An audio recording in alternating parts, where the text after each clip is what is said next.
Hey guys, this is Amos, and today a very special video. We have a track walkthrough with Amos and Riot Night, and David has very kindly agreed to join me. We're going to hop over to Skype in a moment, where the screen is shared from his Logic project.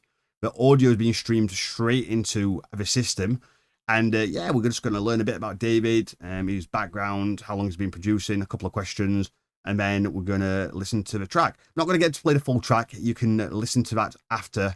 Because I don't want to waste this precious time. And but yeah, this isn't planned. We're just gonna literally go through a track and I'm gonna highlight sections, get him to show us some things, and we'll see where it takes us. So we'll jump onto Skype. We'll say hello to David, and we'll go from there.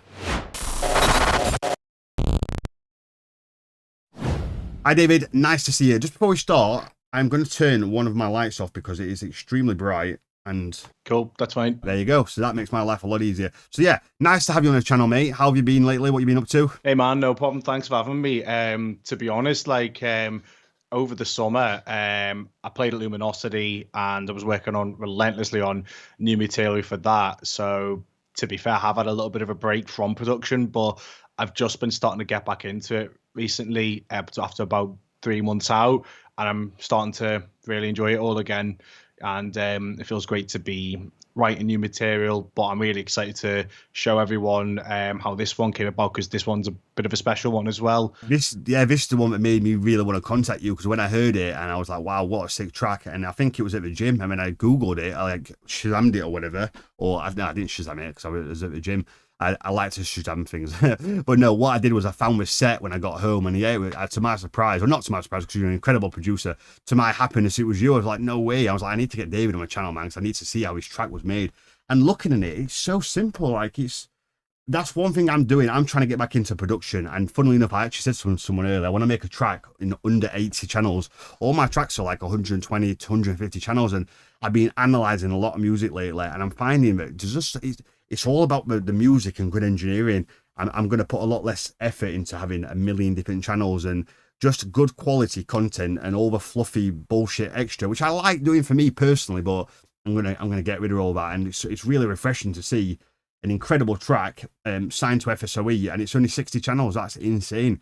So yeah, can't wait to go through it. So yeah, so first of all, tell us what the track's called and how it came about. Just a quick, just a little bit of a story about the track, a little rundown. So yeah, this is a vocal track I did with Ren Fei, who's a really, really good massive up and coming singer songwriter within the scene. She's done really real well lately on a new track. She did a new track recently with John Callahan and Paul Skelton, May the Road Rise. Oh yeah, that is great, incredible. But I was actually aware of her like way before then. I think I caught tail of some of her previous releases on some of the smaller labels, and then we kind of got talking potentially about working together. And how I've been doing my vocal tracks lately is I've been writing something on a piano initially, rather than me doing like a full club track. I've written something on a piano, send it over to a potential singer songwriter, see if it's something that they like and could maybe write over, and then decided to then focus on getting the songwriting spot on with Ren in the first instance, in terms of say the lyrics and that kind of content. And then once I was happy from there, I then took the vocals and then started to build the club track around it. So rather than doing the traditional approach of me arranging a full track for a vocal to be placed, which I personally find can be quite limiting, not just for me as a producer, but for the potential collaborator as well. I don't want them feeling limited by the structure that's already there. Yet it's helpful, but I don't always know from the outset the direction of travel that I plan to take this in, and when it comes to doing the final production, to be fair. So once I got the vocal back, I then started to build everything up, and it's became the club track that it is now. And Ali and Phil have absolutely loved it. I think Paddy's played it in most of his sets over this last year. Actually, it's done really, really well, and really happy with how this one's turned out. I'm just looking at some of the bits and I'm just blown away. It's just so simple. This is what I always say to people: there's a million ways to kind of skin a cat, and my way is my way, your way is your way, and I feel like I'm going to really learn a lot here. I mean, just looking straight away at the vocal, can you click on that vocal dry for me quickly? Yeah, so that's the vocal that I got sent back.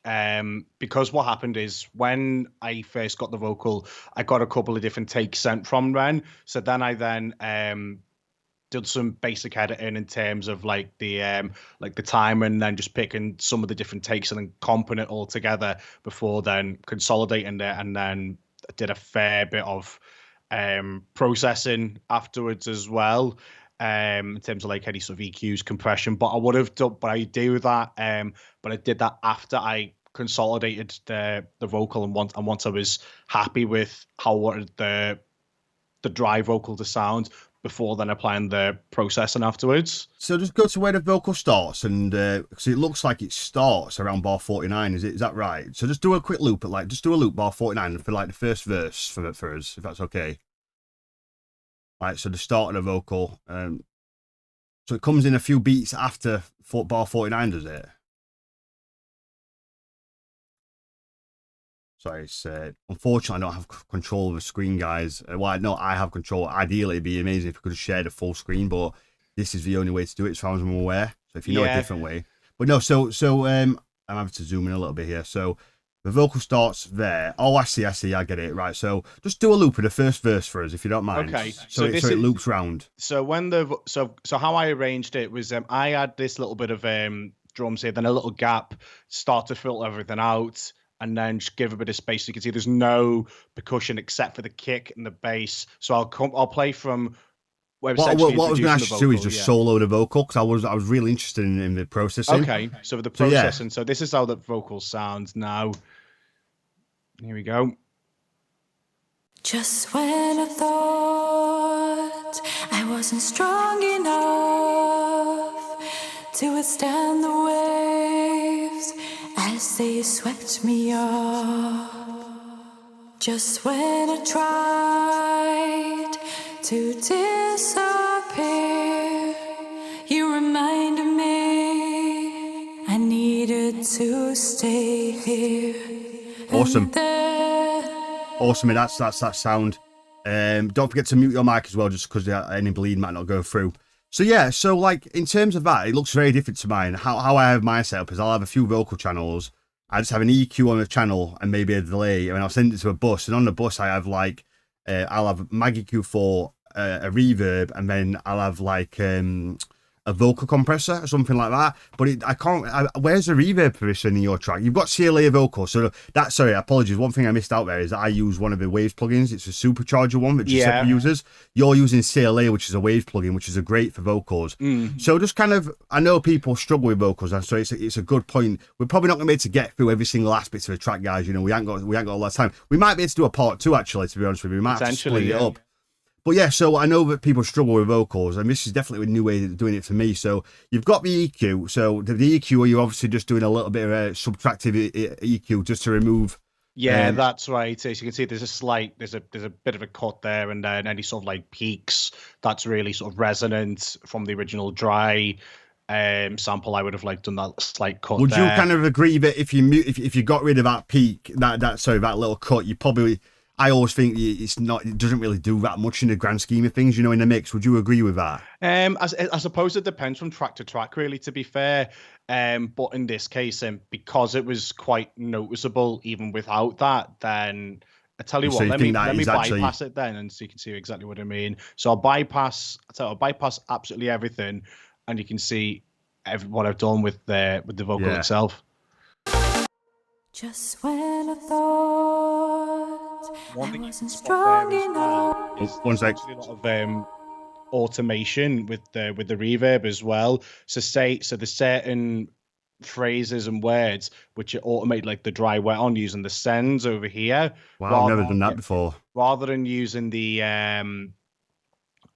like the straight up just the send, because I've got a couple of different sends going on here. So this one going to just the main room reverb, then going into another reverb, but this is the one that's essentially being automated, then sending off to a couple of different delays as well. So the delays and reverbs, I use them more as sends, really. There's a couple of reasons why I would use it as a send rather than as an insert. Particularly, say, if I wanted to send multiple things to the same one, it saves on processing for a start, using it as a send, and I often find I have a little bit more control using it as a send, whereas on an insert, I find it often sucks a lot of processing power, and sometimes I don't always feel like I have the same control over it as I would do with the send, if that makes sense. Cool. So put everything back on again. Yeah. So just give me 1 second. Just want to make sure. Yeah, we're on the right one. It was just such an invaluable video. I just wanted to triple check.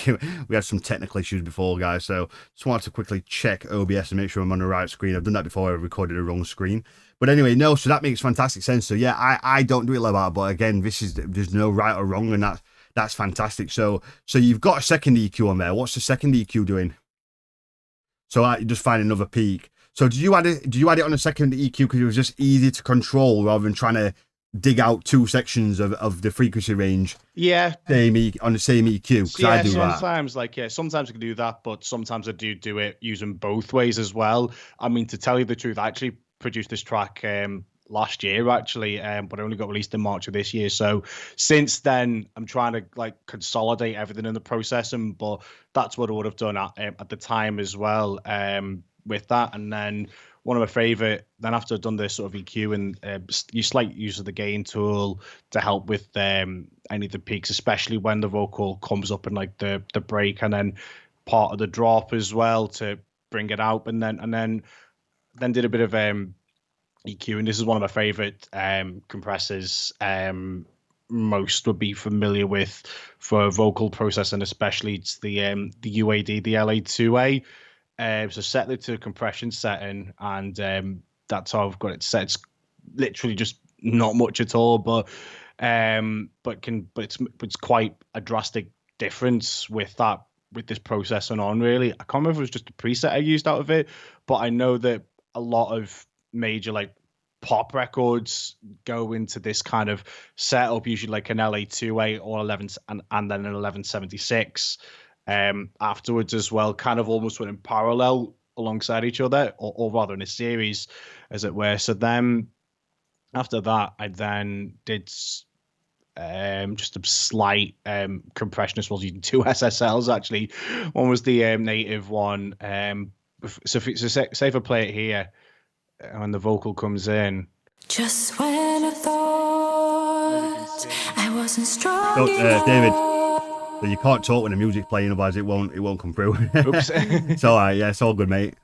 So yeah, so go on. As you can see. Yeah. So what you saw there was when the signal hit, the gain reduction on one was a lot less gain reduction on this one in comparison to this one as well. This one was had a slight little bit more compression than this one did, and then after that, some slight saturation using the OTT. I don't know what's going on with my OTT. I've had problems for ages, to be fair. And then waves. Yeah, actually no. OTT's X. Oh, is it not waves?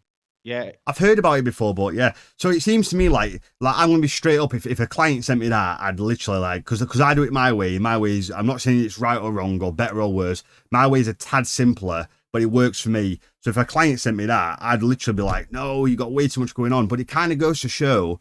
And it's important to highlight that there are different ways of doing it, and like this kind of proves it.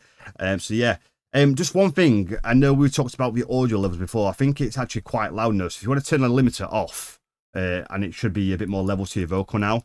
On the fly editing, guys, you know me. I say it in every video. We keep it real. We want to show you real life stuff here, and that even includes fine tuning these videos, I guess. Maybe it's unprofessional as fuck. I don't really know. We did try leveling before, but you get going and things change. So anyway, so yeah, enough about the vocals for now. It sounds incredible, brilliant vocalist. I'm gonna have to get her details, mate, and drop her a line. So yeah, I wanted to cover vocals because I know a lot of people find it difficult. You are you're approaching it in a very technical manner, multiple compressors with a good explanation why, which is fantastic. It's nice to see that you've thrown these compressors on there, but you've got a reason for each one. Whereas if I were to do it, I wouldn't really be able to tell you why I would be doing it for no reason. So it's really good that you're doing that. So, okay, so let's go to the, let's go to bar 33 a second.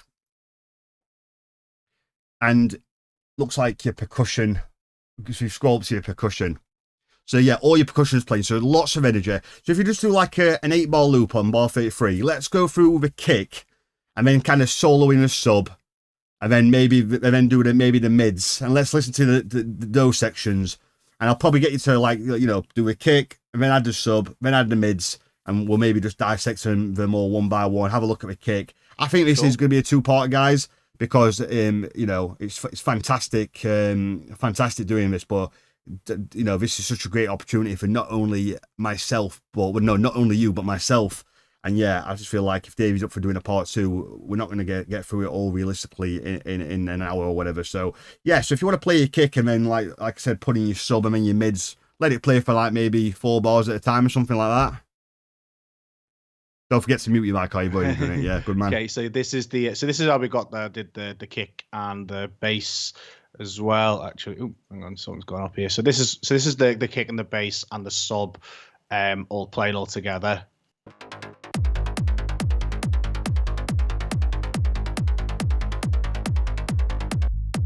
So that's the kick. Remember not to talk when the music's playing because it won't come through. It's all right, mate. I'm used to. I've been doing lessons now for 10 years, but I used to do it all the time. So yeah, it's just one of them things. But yeah, so okay, so the kick and sub are fairly basic. It's actually just a fairly straightforward kick, you know, kick and bass. It sounds nice. So the sub is in audio. I'm going to make an educated guess that you've bounced that down to audio after you did the midi. Yeah, that's right. Yeah, so all the basses were all bounced down from audio originally. Part of the reason why I have been bounced down to audio, again, coming back to what I said earlier, but a lot of it's to do with like with the CPU and some of the synths that I use. So if I remember, I think we used a mix of, it was Serum, Hive, Zebra. I don't believe it might have been either Diva or Spy, but definitely Silent, Serum, and Zebra from what I remember. And I remember the sub was from Silent, I think it was, and then same too with a lot of the acids as well. Some of the percussion loops, some of them I used them straight out the box, mix of say like Dave Parkinson, Activa, and then what I have been doing more recently, I've then used a percussion loop from an existing sample pack.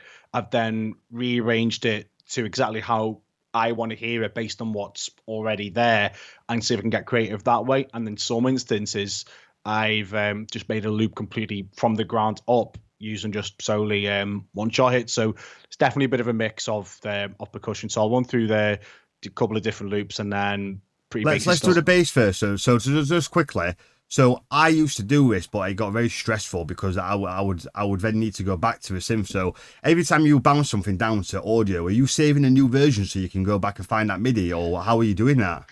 Yeah, I mean, I do have the MIDI channels that's saved on a separate project as well. That's what I'm saying, yeah. So you bounce them down, but you can always go back if you need to. Absolutely, yes. And why are you doing that, David? Is it a CPU thing? Or? Yeah, it's CPU. I mean, this Mac I've got now is like 6 years old, to be fair. So right, I did wonder. Yeah. You wouldn't do it if you didn't have to. Exactly, like yeah. And one of the other things that tend to bounce a lot of things like my pads and atmospherics from things like Omnisphere or anything that's predominantly sample based as well. For the same reasons, any pads, and I do a lot of like film scores, like ambient stuff as well from time to time. So brilliant. From that perspective, I can find that a lot of them libraries can be very CPU intensive as well. So that's one of the reasons why I do. But I'll run through the different bases individually. Yeah. So yeah, I'm going to say let's play just like what I was thinking. Best thing to do, let's do this. So play each one individually for like a few seconds and then add the next one. And then when you've got all the mid basses in, then again just solo the kick and the sub, and let's kind of hear it all building up. So mid 1, mid 2, mid 3, mid 4, sub, and then kick. And let's hear it building up. That'd be really interesting for everyone. Cool, yeah. So this was the first bass I did. I think this one I remember was definitely one in Serum. It was. Go on then. Go.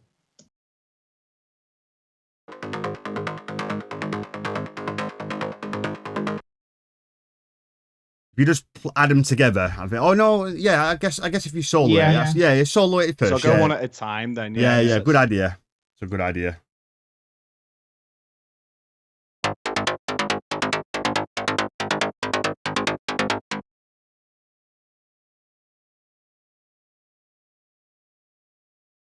So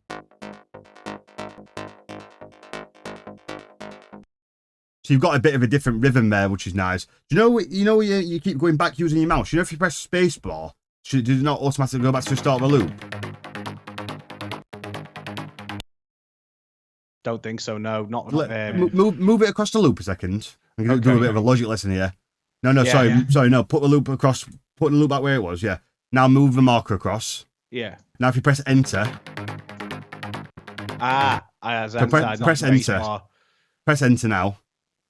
No, it doesn't do it. Mine goes back from the start of the loop. Anyway, it's by the by.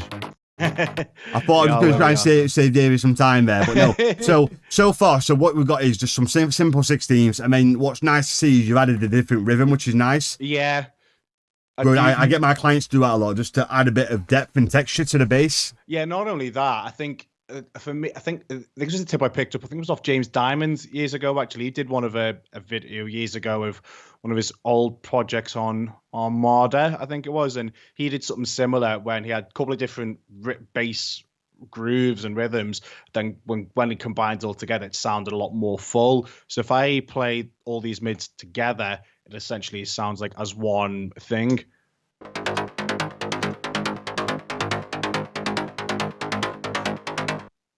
What's really reassuring as well, David, and this is a shout out to my clients, I'm always telling my clients, stay away from basic bass lines because they're just boring, they've been done to death. And in one argument, you can say, hey, they have been done to death. But in another, you can say, well, it works, it's simple.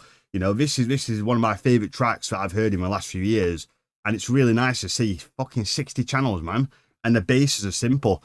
It just goes to show that although I like to get, like, I'm not saying it's a bad thing, but I like to try and get something more like cold blues basses are very unusual. I try and get less, it's fair to say this is a fairly generic but very well engineered bass, right? So I'm trying to do more, something a bit different for me because I've done all this before. All my tracks were very similar basses, but it's really reassuring to see that one of my favourite tracks in the last few years, it's just keeping it simple. My motto is keeping it simple, and boy, are you keeping it simple, and it works so well. But not a bad thing at all. Like, so yeah, it's kind of like it's almost saying I basically shouldn't tell my clients to do basses there or fancy, because what's the point in doing them all fancy if you can do them simple like this? But it's personal preference, and it's, you know, a lot of people produce for different reasons. People like to kind of get more technical and stuff, but you're just straight to the point, keeping it simple, and it works, and that's fantastic. Absolutely. I mean, I do mix it up from time to time, especially. No, I've heard all. How my mood is really. Sometimes I just want just quite straight up, but even here, I did some slight experimentation, more so with the different rhythms as well. But for this one, I just felt that like that they're kind of like straight up, four to the floor, slam and rolling. Just simple. Just worked really well for this, to be fair. I was listening to some tracks. I've just been to Dubai for the weekend, trying to get back into producing music and finding a passion again in my own time. And I was listening to some of my favourite tracks, and it's just shocking how simple it was. Do you remember Ali and Field's remix of Roger Shaw, Back to You? Yes, I do. Yeah. If you go and listen to that track, offbeat kick and sub. Yeah, it's an offbeat kick and a sub, and like some weird like thin mid bass. There's absolutely no low mid frequencies or even middle frequencies in the mids, and it just goes to show. I wonder if Ali and Field have released a track like that nowadays, if it'd be acceptable. But they kind of break the mold and kind of just do things different, and yeah, sounds fantastic, brilliant. Well, kick and bass sound amazing. Should we look at the percussion? And it's yeah, so it's a tiny bit of a shame that we've had to do it like this in terms of all the loops, but I used to have to do the same thing. Best advice I can give you is get yourself a second-hand iMac off eBay. If you get an i9, it'll solve all your problems, because I used to be the same. And for all you producers out there watching this, I feel your pain as I feel David's pain for having to bounce things down, and it's an absolute nightmare, and not everyone is in a position. Yeah, it took me years to be able to get a new Mac. I had to save up for years, but in the meantime, I had to do what you're doing. So fair play for you to making it work, man. A lot of producers would give up and just say, oh, my computer's not good enough. And this is a shout out to all you guys there that are struggling. This is how you do it, man. You save it as you go along. So if you've got an amazing kick and sub, I mean, you add a couple of mids and they sound amazing, but you know the CPU is going to be fucked up.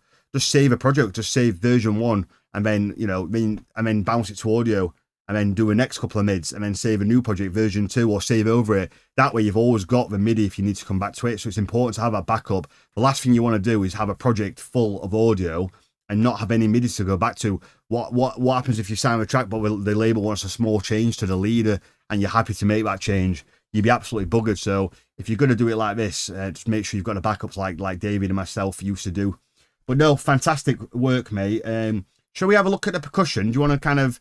I think play it with the kick if you don't mind, because you've got to have that groove to really feel it. But yeah, if you want to go one by one with the percussion, that'd be fantastic. Yeah. And So brilliant. what I'll do is I'll drop in from here where absolutely everything comes in together then, because you'll have You've got the full groove there, right? Yeah. Yeah, exactly. So if I zoom in here, so you can see there's the kick, that's when the claps and the open hi-hats come in as well. So I'll play all of that together as so.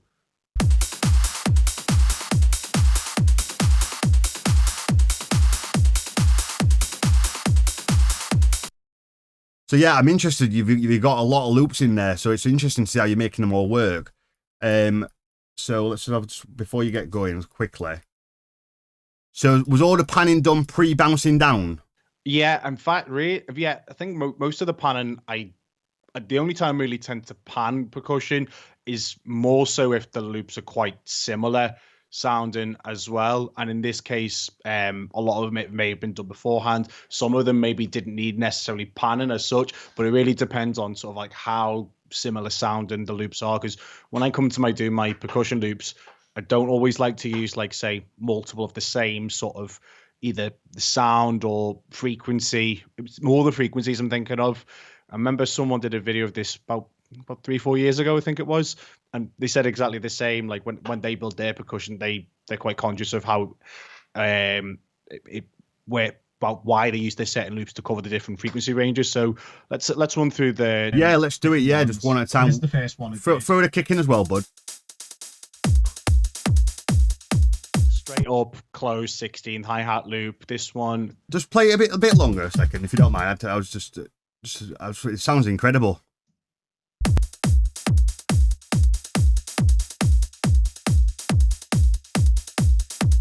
I think this was one of the ones that I actually made myself, and I think I actually even programmed the velocities like myself before running them back into this. So I think this was one of the ones I definitely did myself, from what I remember.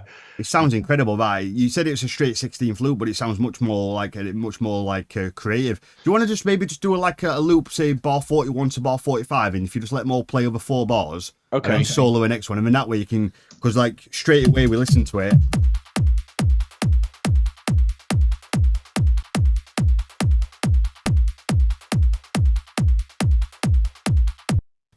If you just let it play for 4 bars and move on to the next one, that gives everyone time to have a good listen. But so yeah, Cool. that sounds incredible. 2 really nice loops doing 2 very different things, different tones, different timbres or whatever that fancy word is. Exactly. That's one of the reasons why I like to use different sort of loops for that reason, because I said different sort of textures, like you said, depending on kind of what I'm kind of feeling needed at that point.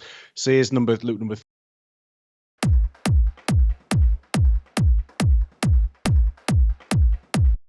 Nice and Quite quiet. It's quite tribal. Yeah. It's quite tribal at the same time as well. And number 4, this one here.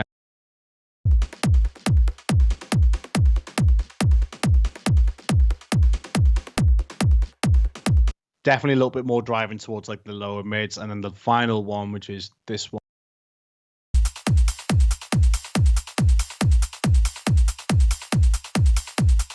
And I think that one was one that was literally just lifted straight out of the box because it works so well. Where's that loop from? Because that's literally how I like to do my percussion. I used to do it very differently, but nowadays I like a low mid loop which covers like the low mid frequencies, then a mid loop, and then I like to do some 16ths, then a closed hat, and then an open hat, and that's it. It's super simple, 5 or 6 sounds.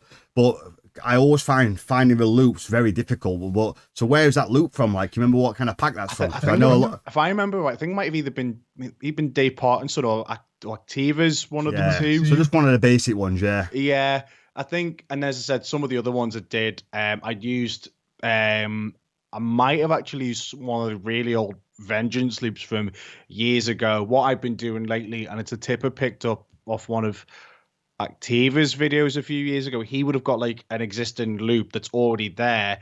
Then sliced it up using the sampler, and then going and then adjusting the envelope shaping on it to get something exactly how he wanted it to sound. And that's one thing I've been doing a lot lately, because I'm not fussy on how I want certain loops to sound. Because one thing I find is that sometimes there's a loops with just too much going on and don't necessarily work, but there may be certain sounds that I do like, and maybe I could just extract those sounds, and then because it's already sliced per transient, if I just want to play them that single sound, for instance, I could just go from the sampler, go on to my keyboard, and just create some of the sounds that have been extracted from the slicing at that point. Sounds awesome. Do you want to just show us the claps and the hats? And then what I thought we could do then is if you play your kick and then just solo each one, starting with the loops and then the claps and then the open hat. And if you just let it play and we can hear it building up, that'd be amazing. Cool. And if you just like kind of let it play for like 4 bars and then add the next one and the next one and the next one, that'd be amazing. And us as the listeners can really hear it building up. For me, it's great listening to them individually, but I really want to hear how they're all built up and how they add together. But yeah, fantastic. I was going to say, yeah, sometimes what I've often find, even when I'm in the production stage, I may find a particular loop or hit that doesn't sound great in isolation, but when you put it all together in the context of something, it really does add something to it, you know? So let's start building everything up. So I'm going to start adding the kicks, then to the claps, and then each different percussion loops over time as well. So let's see how that all sounds. So let's start with this, the claps then.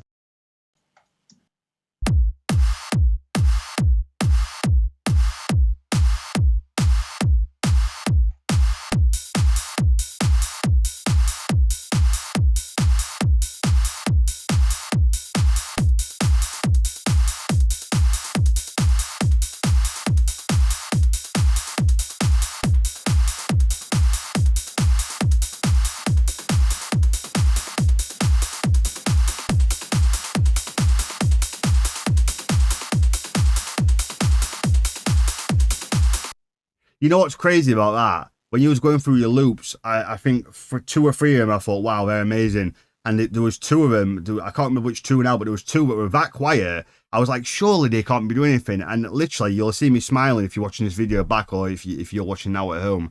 Because I was like, I couldn't wait for you to play them all and see if it was all audible.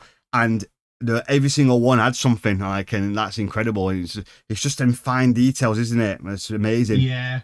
That's really great, important for me as well, to use something that's like, even as you said, I want to make sure that every single sound is audible. And as I said, in isolation and maybe like really quiet, but when you put it all together, you can hear like those additional sort of details as well, which to me are like a massive thing.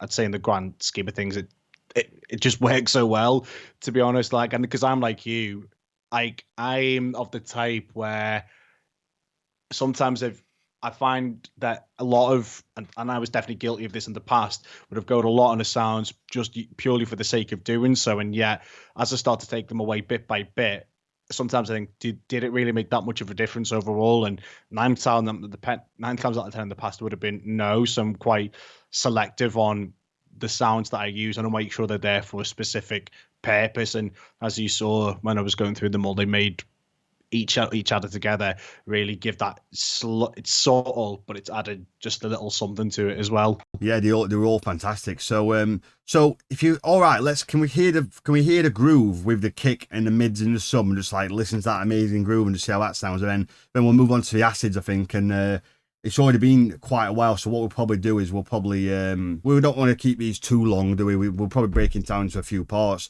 So yeah, we'll focus on more of the intro parts, and then in the next one we'll focus more on the breakdown and the drop, and listen to the leads and the pads, if that's okay with you.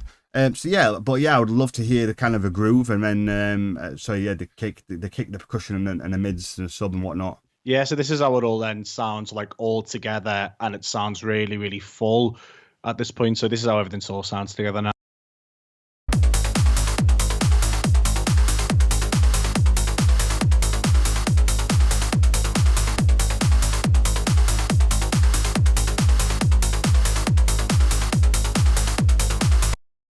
Sounds incredible, really, just so clean and driving and well put together. The kick and the bass are gelling so well. Do you mind if we just solo the kick and the sub for a second? Yeah, sure. So the kick and sub, it was just purely an offbeat kick and sub. It's quite, It just it Basic, gels but it together works though. so well. Gels together so well. and it goes to show that getting the sound selection right in the first instance is absolutely key. Sorry to interrupt. Do you interject rather? Yeah, I always say that when I interrupt. Oh, I'm sorry. I'm interjecting. So the kick. Do you mix the kick to the sub, or do you get the sub first? No, do you get the kick first and then try and get the sub to work to the kick? Which way? Yes. Which version? The kick, but sometimes I find the kick and sub may not always sound together, so may even just swap the kick sample around. But in this case, it just works so well, really. But you start with the kick and then get the sub to work after the kick. Yes, that's right. Okay. Because the kick's essentially taking center stage in this instance, and obviously then the kick is then what's essentially driving it when it's being played out. Say at a festival or at an event or something like that. It's the kick that really is what's the driving force. Yeah. No, John Askew did a post about that not long ago about kicks being too quiet. But no, cool, fantastic. So if you just play the kick and the sub, let's have a listen to it.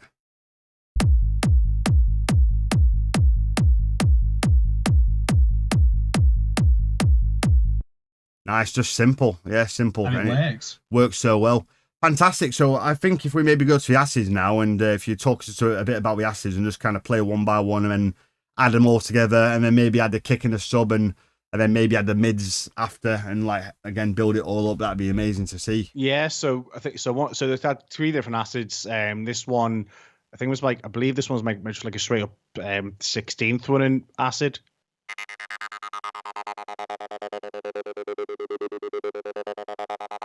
Nice. And then this one is very much like the old Underworld, like Res Cowgirl kind of thing.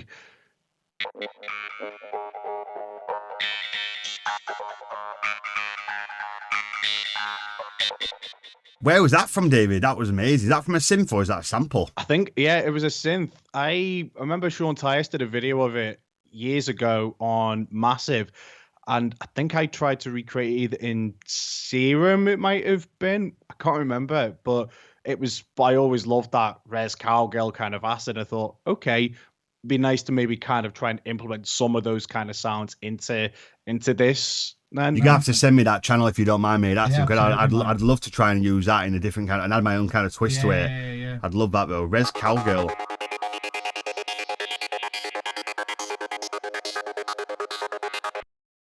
So 3 sick acids straight up already. Do you have one shots too, or do you not bother with one shots? Not really, no, to be honest. It really just depends on what I felt the track needed. And this one, the only one I'd say was a bit more of a one shot was probably more this one. The second Res Cowgirl one had a bit more of a different groove to it. It wasn't a straight up 16th running one. This one had a bit of a different rhythm to it. But when you put them all together like this, they really do gel together quite nicely. So where are you getting your midis from, and what are you drawing them in? Are you using MIDI packs? What's the crack with that? So yeah, with someone that sometimes especially with this one, I just played like the rhythm out on my keyboard. I played it exactly how I wanted to in real time. And then this one, these two, I think this one definitely just drew it in just a straight up 16th pattern. And then I didn't really do much. A lot of that work was mainly then to the filters, then going into the distortion. From what I remember with this one, I think this one was Serum or Silent, one of the two.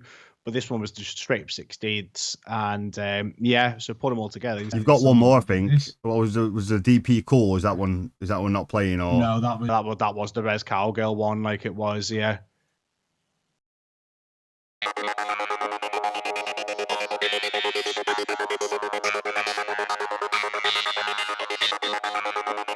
Could you solo the kick and the sub and then just add one acid at a time so we can hear how they build up? Is that okay? Cool. Right, here we go. So let's start with the acids one at a time. So let's start with the kick and the sub.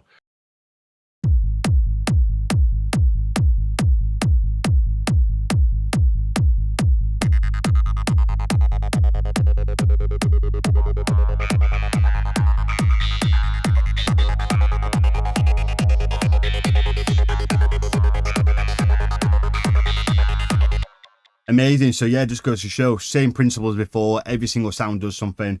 No, fantastic. I'm going to bug you for that Res Cowgirl acid. I'm going to have to grab that. I need the acid in the mid. No, but inspiring stuff. I've got an amazing client called Greg. I played one of his tracks at Luminosity, and his acids, I was saying to him earlier, he sent me this track. It's a massive track, and I think it's going to get signed to FSOE, if I'm being honest with you. And it sounds like it's definitely on the right kind of track for that label. Nice. But I was giving him some feedback earlier, and I was just said to him, man, them acids are so sick. You have to show me how you do them. And it's nice to see my clients and obviously fellow producers like you inspiring me, and it's just good to get other ideas. And do you ever sometimes did you go out through that phases of a producer where you're listening to an Alan Feeler track, or then you listen to a Greg Downey track, or then it's a Patterson track? You know, people have got their own specific styles. Yeah. Did you ever go and try and think, right, I'm going to try and make that style, but then it never works out and you end up going back to your style? So tell us a bit about that then. So, because I think this is an invaluable thing. So just to confirm everyone watching, so yeah, I've got my sound, and like everything in life, never happy with anything. A lot of people aren't happy with sound, and a lot of the time, like I remember many of the young ones telling me that he thinks my sound is incredible, and I was like, what? And because I'm so doubtful about my sound, and to me, there's so many. Look, I'm a decent producer, but in terms of engineering, I think I strive to just do so much better. Like I'm listening to Davey's track, I'm like, wow, it just sounds so much fuller than mine.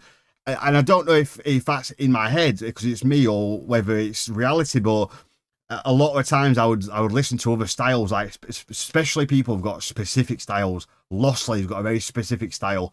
Alan Feeler, Sean Tyas, and I'd listen to their tracks and I'd be like, right, I'm going to go into Logic and try and make something similar. And inevitably, I'm not Sean Tyas, I'm not Activa, I'm not Alan Feeler.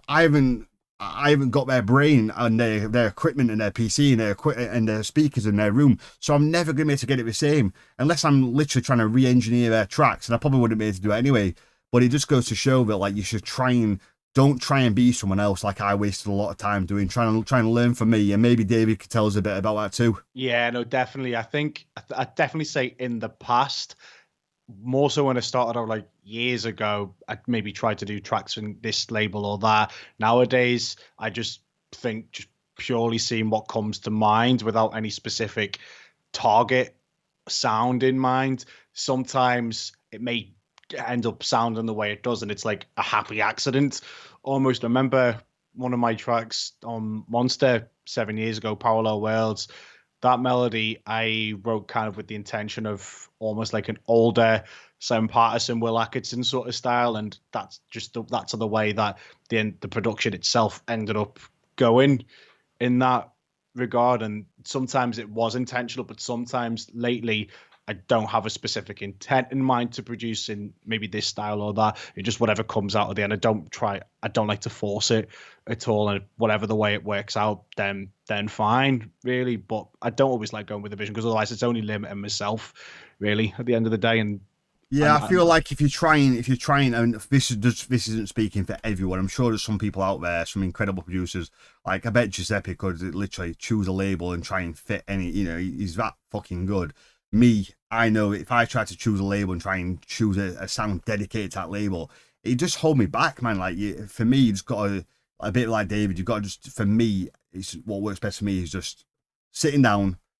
Am I going to do uplifting, tech trance, happy or sad? And that's about it. After that, trying to produce a track to fit a certain label doesn't work for me. And I find that when I used to try and do that, all it did was hold me back. And eventually my style just seeps out anyway. So just be who you are is my best suggestion. And, you know, whatever is inside is what will come out, and that's where you will go. I've had some clients. One of my most famous clients, it's called Pico Boulevard. He started uplifting, and one day he was like, "Oh, I've just been working on a progressive track." And his uplifting stuff was, like, you know, he was a beginner. Like he'd been doing it 2 or 3 years, and you know, it sounded like a beginner. And anyway, like, and then he showed me this progressive track, and I was like, what the fuck?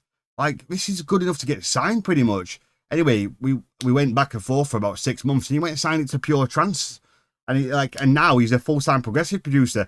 It's almost like he wanted to be like an uplifting producer, but inside him, his talent lied in progressive, and he still loves it. And now he's had tracks signed. He had a Beatport #1 on Juice Recordings. Like, and it just goes to show, like, you can't change who you are on the inside. Like, he thought he wants to be an uplifting producer. When it came down to it, sure, he could have probably got there, but his talents just lied in that progressive genre. It's fascinating. So shout out to Billy Stevens, aka Pico Boulevard. Go and check him out. Prolific producer on Juice Recordings and Pure Trance. So yeah, we've run quite a while on this one already. So what we'll do is we'll call it now, and in the next one, if you up for doing a version 2 for everyone? Yeah, absolutely, man. I think because I really would like to go over a lot more the musical parts of this as well. Exactly. That's for me is the heart of the song of this record. I remember, as I said earlier, I wrote something on the piano, sent that to Ren, then built everything from that really. So I think going into that in more detail will be really, really good as well. Well, what I thought is if we do the kick, the beats, the acid, have a look at the vocal, and next session we go and we'll look at, like I said, we'll look at your piano, how you started, add the pads, maybe have a look at it. We'll have a look at the lead, obviously, and then I would love to look at all your your plucks, go over the atmospheres, and then probably just head over to the drop and I'd love you to just literally solo the kick and then the sub. And then each pad individually, each acid, just build it up one step at a time. I think that'd be so cool to hear. Because, people in the trance scene, in the community, as far as I'm aware, I've never seen a tutorial where someone's dissected a track and literally adding kick, sub, pad 1, 2, 3, atmos 1, 2, 3, acid 1, 2, lead 1, 2, 3, percussion, add it all. Can you imagine hearing it building up together? That would be so. Don't know why I've never done that myself, really. I'm gonna have to do that myself, but we'll start out. You can be the debutant to doing that on the channel, but we'll skip back over to the main camera. But for now, David, thank you so much. I'm gonna tell him. Well, you'll still be able to speak when I switch over to the main camera, so don't worry. We're not cutting you off completely. But yeah, we'll switch over back to the main camera and we'll finish up this part. Okay, so that wraps up part 1. It wasn't originally meant to be a 2-parter, but David's such an intriguing character and he's such an incredible producer. And I just want to get in every nook and cranny of a track, and there's just so much to go into. It might even end up being 3 parts, who knows? But David, you're still on the line. Thank you so much for joining us. Do you want to tell us about your latest track that's coming out, or just something that people can go and check out? Yeah, actually, so I've actually got 2 bits coming up between now and the end of the year. So this Friday, the October the 18th, I have a collab coming out with a rising duo from Ireland called Aeon Shift, dropping on Sean Tyus's Regenerate label. Decided to do something a little bit more on the tech side of things, almost inspired by the tech trance from 2007 or 2009, specifically from likes of Igor S, Boomerang, that kind of era, but still with all of the melodic side of influences as well. And then I have a remix coming up on Pure Trance, awesome, early November as well, which I'm really looking forward to. That remix is going down really well on all my sets. And then I already have 2 originals, both signed off for 2025. They're both coming out on Future Sound of Egypt, actually. No way. It was actually going to be with a vocal who's never done trance before, but I've been playing this record in every single set of mine, and I'm really excited to introduce her to the trance scene as well. Really, I feel like we should do a collab. That'd be pretty cool. Oh, it'd be lovely, man. Yeah, that'd be awesome. I mean, I could come to Sheffield. Yeah, definitely. That'd be amazing. We will definitely do that. And we can make some more content for this channel. So just quickly, where can people find about you? Where's the best place to go? Is it Instagram, Facebook? Where's the best place to people can follow you and keep up with your journey? And I'm imagining that there's a lot of people that are going to be following you from now on, and they'll want to be fans of you because obviously you're such an incredible producer. So where can we follow you? Cheers, man. Yeah, so I use the same handle on pretty much all my socials. It's Amos Riot Night on Facebook and Instagram are the main 2 that I primarily use as well. So keep in touch there, guys, and thank you very much for following me. And we're looking forward to showing you more stuff like this in the future too. Awesome. Well, I'll get my editor to have popped up your handles with a little bell sound when you were speaking. So when you guys are watching this, that will have already happened, I would imagine. But yeah, so thank you so much for having us on, David. We're going to do part 2 soon, not sure when. We'll get it done ASAP. So yeah, go and follow David on Instagram and Facebook. Unbelievable producer, such a great talent. He's worked very hard, did it all himself, gone through the hard road, working around CPU problems. Massive inspiration to me as well for keeping things simple and getting an incredible sound. And as always, you can find out about me, my one-to-one lessons, any questions, any tutorial requests. If you're watching this and you're an upcoming producer and you want to be featured on the channel, feel free to drop me a line too. And that's tutorials@adamellisdj.com. And until part 2, we'll both see you next time. So, David, thank you so much. Thanks, man. And guys, I'll see you later. Have a good one.